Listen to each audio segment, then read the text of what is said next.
Hello friends, lifestyle trips में तमारुं स्वागत है। तो आज आपणे 3 ट्रिप्स साथे अहींया हूँ तमने विडियो बतावीश। तो अहींया आपणे पहलो विडियो छे ते रूनो बतावीश। अमारी चेनल में नवा आव्या होय तो अमारी चेनल ने लाइक करजो, शेर करजो अने सब्सक्राइब करजो। तो तमे बधा सब्सक्राइब करजो तो तमारो खूब खूब आभार। तो हवे अहींया आपणे विडियो बनाववानुं स्टार्ट करीशुं। तो अहींया मैं 10 रुपयाना रूमांथी आपणे वाटो बनाववाना छीए। तो आ विडियो जेम बने एम शेर करजो। तो अहींया 10 रुपयानी वाटोमांथी 100 થી 150 जेटली आपणी वाटो छे ते बनी जशे दिवेट। तो अहींया आपणे आ रीते दूध लीधुं छे 1 चमची जेटલું અને તેમાં આપણે આ રીતે વાટો બનાવવાની છે। તો તમે જોઈ શકો છો બહાર મશીનમાં જે વાટો બનાવે છે એના કરતાં પણ સરસ એક સરખી આપણે બનાવીશું। તો હા એકદમ ઇઝીલી રીત છે। તમે એકવાર આ ટ્રિક્સ જાણી લેશો રીત તો તમને બીજી વાર બહાર લેવા જવાની જરૂર પડશે નહીં। તો આ રીતે આપણે રૂ છે તેને ખુલ્લો કરી દેવાનો છે અને નીચેનો ભાગ છે તેને ટાઈટ રાખવાનો અને ઉપર આ રીતે દૂધ છે તેને આંગળીથી સહેજ આ રીતે લગાડી અને આ રીતે હાથની મદદથી ફેરવશું એટલે વાટ છે તે એકદમ સરસ એવી બની જશે। અને ઉપરના પાટમાં થોડું કમથી રૂ લઈ અને ચિપકાવી દેવાનું એટલે સરસ એવી વાટો આપણી બધી તૈયાર થઈ જશે। તો અહીંયા આપણે આ રૂમાંથી ઘણી બધી વાટો બની જશે। એક જ વાર તમારે આ ટ્રીક છે તે શીખવાની છે। તો બહાર લેવા જવાની જરૂર પડશે નહીં અને વારંવાર બહેનોને આ વાટોનો ઉપયોગ આપણે કરતા હોઈએ છીએ દીવાબત્તી કરતી વખતે। તો તમે જોઈ શકો છો એક જ સરખી મેં બધી વાટો છે તે બનાવીને રેડી થઈ ગઈ છે આપણી।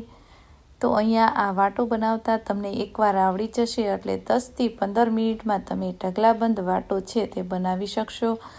એક જ વાર આ ટ્રિક્સ જાણી લેવાની છે।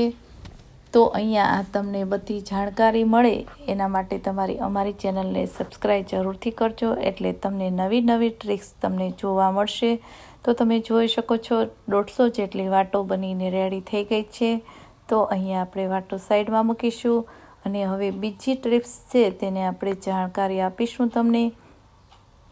તો અહીંયા ફ્રીજ છે તેમાં ઘણી વખત આપણે બરફ છે તે જામી જતો હોય છે। તો અહીંયા આપણે ઘણી વખત એવું થતું હોય મહેમાન આવ્યા હોય અને બરફ જામી ગયો હોય તો બરફ નીકળતું ન હોય તો હવે આપણે એક ટ્રીક જાણી લઈશું। બરફની આ ફ્રીઝરની બારી છે તેમાં આ રીતે એક ચપટી જેટલું આપણે મીઠું છે ખાવાનું રેગ્યુલર વાપરતા હોઈએ એ મીઠું છે તેને એડ કરી દેવાનું છે। તો તમે જોઈ શકો છો હું આ મીઠાનો જ ઉપયોગ કરું છું। તો મારી બારી છે તે એકદમ સરસ એવી ચોખ્ખી છે અને બારી પણ બંધ થઈ જાય છે। ઘણી વખત બારી તૂટવાનો ભય રહેતો હોય છે, બરફ જામી જતો હોય છે।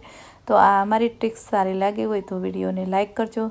તો હવે ત્રીજી ટ્રિક્સ છે તેને હું તમને શેર કરીશ તમારી જોડે।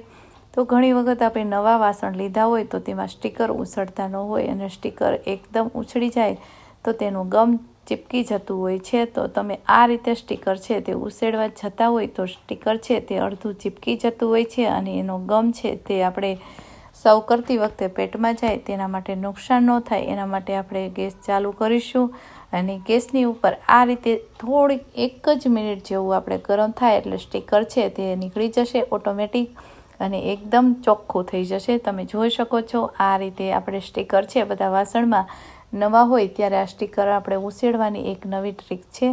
તો આ રીતે અહીંયા મેં બીજું વાસણ પણ લીધું છે તેને પણ આપણે આ રીતે કાઢી લઈશું। તો તમે જોઈ શકો છો ઇઝીલી એકદમ સરસ રીતે નીકળી જશે। હળવા હાથે તમે કાઢશો એટલે સ્ટીકર એકદમ સરસ ચોખ્ખા નીકળી જશે। તો બધા વાસણમાં આ રીતે આપણે સ્ટીકર કાઢી લેશું।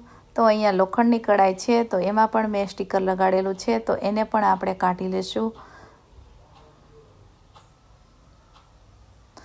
તો તમે જોઈ શકો છો ઓટોમેટિક આપણું સ્ટીકર છે તે આ રીતે નીકળી જાય છે। તો અહીંયા ટ્રીક અને ટ્રિપ્સ સારી લાગી હોય તો વિડીયોને લાઇક કરજો, શેર કરજો અને અમારી ચેનલને સબસ્ક્રાઈબ કરવાનું ભૂલશો નહીં। થેન્ક યુ, આવજો, બાય બાય।